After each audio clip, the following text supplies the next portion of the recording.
that a lot of women move into entrepreneurship as a plan B because they're not able to rejoin the workforce after having a child. Yes, people off, a lot of women got laid off, and that kind of left them a little bit heartbroken with the entire corporate world. And they said, you know what, now I'm going to build my own table. Now it's going to be my way or the highway. It's about identifying what is your personal ambition or what's your vision for your business and what does the market need.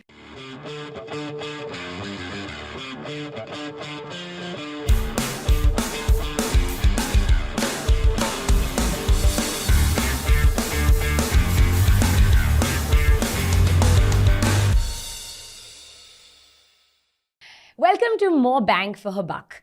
This is a show that talks all about women and money. And today we're talking about women and entrepreneurship. The purpose of this entire podcast, this entire episode, is to understand why there are so few women entrepreneurs. What's keeping them at the cusp of starting that business? How can we get them to start more businesses? And when they start, how can we get them to sustain these businesses in a healthy, sustainable way? And finally, if we continue doing this for a decade, 2 decades, how can we get all the help we need to keep going? So these are the questions that I hope to answer with this episode. And I couldn't think of two more incredible, capable women to help me answer these questions. Ayshwarya, we met 2 years ago, 3 years ago. She's a consultant for SME. She speaks to small and medium business owners every day, especially women. She's a serial entrepreneur herself, and she's just started an identity called Rejoin, which helps women rejoin the workforce. So thank you for being with us, Ayshwarya. Thank you so much for having me. Can't wait to have this conversation. Avneet Kohli is someone who also speaks a lot. Like me, and spoke for a living quite a bit. She's a co-founder of Incubate, which helps women accelerate business growth.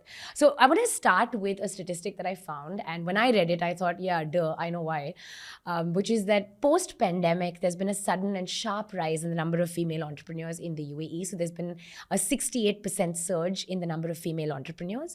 The highest rate of women starting businesses was seen in the education sector, followed by fitness and wellness and healthcare and beauty. So I think we all know a woman whose story this is. Interestingly, 77% of these women-owned businesses are run by women under the age of 40. So these are young women who are starting out these businesses and young women who are taking these decisions. And yet, women only make up 20% of the workforce in the UAE. So I just want to start by asking, what's your read of this? Why do you think this is, and why do you think this happened? I think 2-3 ways to look at it. Yeah. The first is the pandemic. I mean, a hilarious one would be that the pandemic was a great time for all of us to slow down, and women who may have been pushing starting a family would have consciously chosen to do so. And now that, the foundation is more settled, maybe 3 years, 4 years in, they have the bandwidth to get back into entrepreneurship or into workplace. Yeah. The second would be, I think, the new licenses that we have. You mentioned fitness, wellness. I practice as a coach. So a lot of these licenses didn't exist earlier. Today, it's as simple as investing 1,500 dirhams into, let's say, a DED license and starting your coaching or consulting business, which earlier was about a 20,000 dirham head start. Yeah. So I think the government is doing a great amount of things to make that easier. Yeah. What's your read of it, Ayshwarya? I think all of those things, everything combined, as well as, do you remember the term, the Great Resignation that happened soon after COVID? I think it also gave people a time to reflect upon their life choices. Yeah. Is this what I want to be doing? I'm working from home. Do I like it? Do I enjoy it? I'm spending all of this time stuck to Zoom, sticking on Teams. Is this really how I want to spend my life, or do I want to do something more? Yeah. And I think kind of COVID forced all of us to look at what we want to do. My consulting business was a COVID business. Yeah. It started in 2020, but I thought of, I think women entrepreneurs need some help, and this is what we need to do. If somebody can go to KPMG or PwC as an enterprise, where does the small, medium business owner go? So I think we all looked at our life and made some choices, and I think the positive spin would be that women then decided, I want to do this now. Yeah, I think also when companies were laying people off, a lot of women got laid off, and that kind of left them a little bit heartbroken with the entire corporate world, and they said, you know what, now I'm going to build my own table. Now it's going to be my way or the highway. And so it was their way, right? I know there are a lot of women who are watching this podcast right now who have an idea or a side hustle or something they're thinking of doing, and they wish they had the guts to jump. what questions do they need to ask themselves before they jump? What questions do they need to ask themselves? I think the first would be, what is the simplest step that I can take to test my idea? Yeah. I think very often, number one, either we don't have clarity around our ideas. Yeah. A lot of women get stuck with ideas in the head. Yeah. They don't put it down onto paper or discuss it with somebody. Another common mindset is, oh, my idea will get duplicated. But Yeah. it could also multiply if spoken about, right, with the right people who may have subject matter expertise. Yeah. The second is, if you're able to get it out onto paper, which is the most basic thing, not a full-blown business plan, but a one-page, and there are so many frameworks, I share these often, a one-page business plan in terms of how you're going to do what you're going to do. Yeah. And the second is to take the most basic test to validate your hypothesis that this could be a business. Now, that could mean running a paid campaign for, if it's a D2C brand, it could mean something as basic as that. It could mean talking to people and gathering first-hand market research. So it's about taking throwing yourself into mini trials and not just overthinking it in your head. So try like a litmus test, like put it out there and see what happens, right? Before you, like, if you don't want to jump, then do it like a mini jump. You got to validate it, right? Every idea, unless you don't, if it's not executed on, then it's an idea. Yeah. You don't know if it's viable. Yeah. So even if you look at the lean startup philosophy, you got to validate an idea. That's the first green signal that yes, you can go. Yeah. So whatever it is that it may look like, you need to validate your idea first. Yeah. What do you think, Ayshwarya? What are the questions that you think women should be asking? All of those. Yeah. And just like, I'm just going to sit here and say what she said through this whole podcast. All of those. But besides that, I would start a little bit earlier and say, why do I want to do this? Yeah. So a big eye-opening moment for me as we launched Rejoin has been that a lot of women move into entrepreneurship as a plan B because they're not able to rejoin the workforce after having a child. Yes. And they're not able to get the flexibility they want or the part-time work that they want. They would actually like to join work. Yeah. But they're not able to. Yeah. And the research then says, then they go, how do I get flexibility? And they set up a business. Yeah. Right?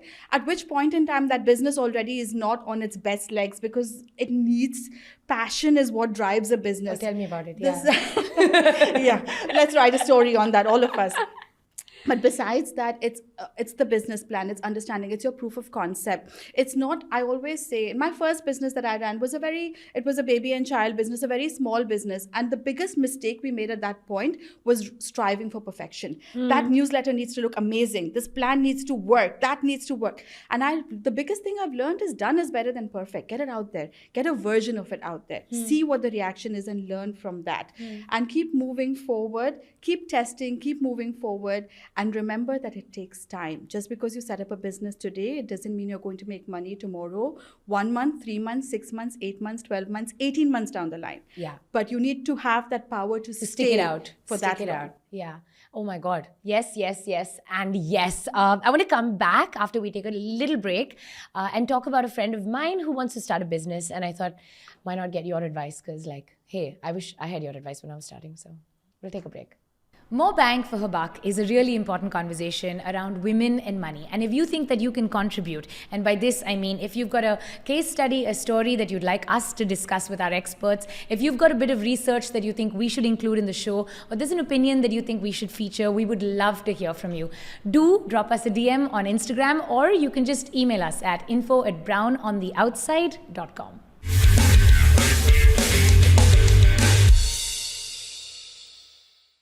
Welcome back to More Bang for Her Buck. And like I said before we took that break, I have a story for you guys, and I wanted to know what your inputs on this was. So here's a friend of mine. She wants to start a business in baking. She's taken a couple of courses. Her friends and family love what she does. They're always complimenting her bread. She thinks that it's time for her to start her own business, but she's waiting for the right time to quit her day job and have enough money in the bank. How will she know that she's hit the right time moment? And I'm going to ask you a couple more questions after that. But how do you think a woman knows that, okay, bas, now is the right time? I think the question comes down to what is the ambition, right? Is the ambition that I want to make cakes when I have the time and do this for, some extra cash or my side hustle on the side, then why would you want to leave your job in the first place? But if the intent is I want to get into a baking business, then the question is, have I analyzed the landscape? How many more people are doing this? How do I do this differently? Okay, there are so many people baking. There is no baking marketplace. Could I be an aggregator? Maybe taking more people baking from home. Maybe it's not baking, that's the business, but enabling baking, that's the business, right? So it's about identifying what is your personal ambition or what's your vision for your business and what does the market need. Yeah, what is the best problem to solve? Yeah, so it's either a problem, and this is again a very typical thing now, right? Shark Tank is so common. Everyone's like, problem इतना बड़ा नहीं है, problem इतना great नहीं है भाई, problem एक तरफ बट अपॉर्चुनिटी भी तो सोचो. Maybe if it's not a problem that needs to be solved, we live in 2023, we are in a very blessed time where we don't have a problem, we have a problem of plenty. So our problems are also very hard drawn. So what about an opportunity? Is there something you can improvise in terms of right? So this is again another question that I think most women on the cusp are thinking. Should I invest in getting a license first, or should I invest in like just starting first? What questions would you ask her to ask herself before she begins? Always be a licensed business. The differentiator between a business that's not licensed and licensed makes all the difference, right? Much as we've said, proof of concept, it's a legal proof of concept. Now, your friend, she's looking at baking. That means she needs a commercial kitchen. Unless she's a Marathi, she cannot run it from her house. So that's already a huge investment that's coming in, a huge cost that's coming in. To answer her first question, when is the right time? Never. Right? Because if you sit and wait for the right time, you'll never launch your business. But the question is, do you have enough to start? All of the questions here, like I said, my whole podcast is what she said. You know, do you have the right money? And what you look with the same Shark Tank thing, it's become like, oh, I need to run a scalable business. My TAM needs to be this much. It's perfectly okay to run a business that says, I just want to make enough money to do after school activities for my kids. That's fine. I want to do enough to pay my kids' school fees. You don't have to be the next, I don't know, billionaire. Vinita Singh. So there's also understanding, where is my ambition? Do I really want this to be? How scalable do I want it to be? How much money do I want to make of it? And how much money do I need to put in to make? So here's another important question, because I feel like this I can only discuss with you guys at this table. If she should or should not ask her husband for money. I know that this is the story of a lot of women entrepreneurs in the UAE whose husbands have bankrolled their business. And I always kind of approach that question with a bit of like, is it a good idea to take his money? And how do you have that conversation? Should you take his money? Should you not take his money? If he does give you the money, how does it work? What questions would you ask her to ask her husband? My opinion is, why not? I mean, we get into a marriage. I think there are, again, this is a very, it's a conversation with a lot of layers. And not everyone may be having a positive marriage, hence they have issues to deal with. But the fact that you've gotten into a marriage is because you're interdependent, right? Somewhere, I think there's a confusion with money and independence. You can be a whole woman, living up to your complete identity, making your money, but money is not the only proof of your identity. And you're building a family together. So I very strongly believe in the power of interdependence. It could be the other way around, right? I mean, you look at founders in India. I know of so many of my friends who are like, okay, my wife, I mean, one of them is working with ITC. Like, okay, my wife's got a stable job. She's doing that. I'm going to take a year or two to play around a little. So I don't think it is about, should I ask for money? But it's about, how am I going to put that money to best use? And you go into it not blind, but with a plan. With a plan. What do you think, Ayshwarya? I agree completely. I think, even as founders, we go looking for seed round funding. We go looking for family and friends investment rounds, right? That's how you start, with no VCs going to fund you right from the beginning. However, the only thing I would say is, then you treat your husband like an investor. What does that mean? He has the right to ask you for KPIs and milestones that your business has to achieve. That cannot become like, oh, he's so unsupportive because he's asking me, am I making money? No, he has invested in the business. Then you would answer any investor who has put money into your business, you also answer your husband. So you need to stop that differentiation, or we need to stop that going, he needs to put in money and not ask any, there's no accountability. It doesn't work that way. So if we want the husbands to fund it 100%, it's a partnership. This business is probably going to fund their retirement, right? It could be a business that funds when the husband stops working his day job. This is the business that could fund their retirement. It is a partnership. So absolutely no reason not to. Yeah. But also treat him like an investor. That would be my advice. Okay. So I've read this statistic a whole lot, that only 2% of any venture capital funding goes to women. And I was also reading that most women in the UAE starting businesses are using their personal savings because they just find it so either intimidating, scary, I don't know why, but won't go to ask for either a business loan or go and seek funding, right? Good idea, bad idea, why? What are your thoughts on it? Again, a question with so many layers. But I'll tell you what. The most important thing for you is to validate your idea, right? It's like, okay, you've got money in your piggy bank. Maybe mom gave you a little, dad gave you a little, you collected it over a period of time. But the best proof of whether to move forward is that little green sign saying, okay, I tried this worked, and now it's okay. Yeah. So I completely lost chain of your question, but no, this idea of using your personal savings, because I know I am somebody who did that as well. When I started the we Hive, all do, Malika. I used my So did personal I. savings because I couldn't bear the idea of like extending my hand and asking for anyone. And I continue to believe that. I continue to feel like, nah, I don't want your money. Then you'll ask me 150 questions and I'm not ready to answer it, right? I have a do question. you feel that though? I have a question for you though. Yeah. Where else in your life do you not ask for help? Everywhere. But that's for our therapy podcast coming up next. I think one of it is definitely your choice. Like you made a choice, right? Yeah. Another is the landscape, the funding landscape. You will not find a lot of VCs or people who are willing to fund a pre-seed idea, a pre-revenue idea, a seed round idea. That doesn't really, this market is not there yet. So a lot of it is, I don't have a choice, right? Yeah. But I still want to do this. I need to validate this idea. So if you're in more evolved markets, then yes, you have a lot more pre-seed funding markets. You have a lot of pre-seed investment coming in, etc. But that's potentially here, it's just starting. Yeah. So I would say, bet on yourself. Where do you feel that women kind of lack, or is it us, is it them, is it both of us? It's us, because I've sat at the table with women fundraising, I've sat at the table with men fundraising. What's the difference in your opinion? Oh, Big difference. there's a huge difference. Please tell me more. So let's say if it's a tech rollout, right? Okay. There's a question in terms of roadmap. The feature discussion would be happening and the male CEO would be like, yeah, it's ready for rollout like 2 weeks down the line. The woman would be like, yeah, we're still discussing it. We're not sure if we're doing it. We need to have ticked 100% of the boxes before we believe that we're eligible. There's a statistic in terms of recruitment as well. Like women will apply only if they are 100%, whereas men will do 60%. It's very similar. It's just sitting at the table and believing that, I need to have ticked all these boxes, then I'm eligible. Not being able to stand and say, but I have brought all this and, and I will do this. So there's a huge difference. So a lot of it is us as well. Yeah. And I think, even earlier when we started this conversation, we said, even to introduce ourselves, we're all a bit like, I've only been an entrepreneur for 15 years, but it's not a big deal. Yeah.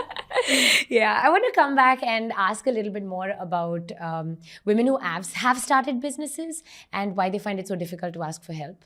But we'll come back after a little break. If you're listening to us on Spotify or watching us on YouTube, but you don't follow us on Instagram yet, then please do. All you've got to do is search for More Bang for Her Buck or Brown on the Outside and hit follow.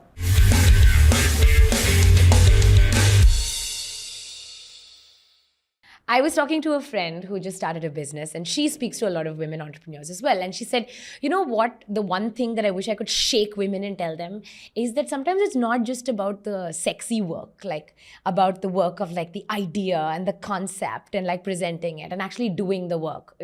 But it's also about what she calls the khajal work, which is the accounting and the paperwork and the licenses. Do you feel a lot of women are really put off by these things?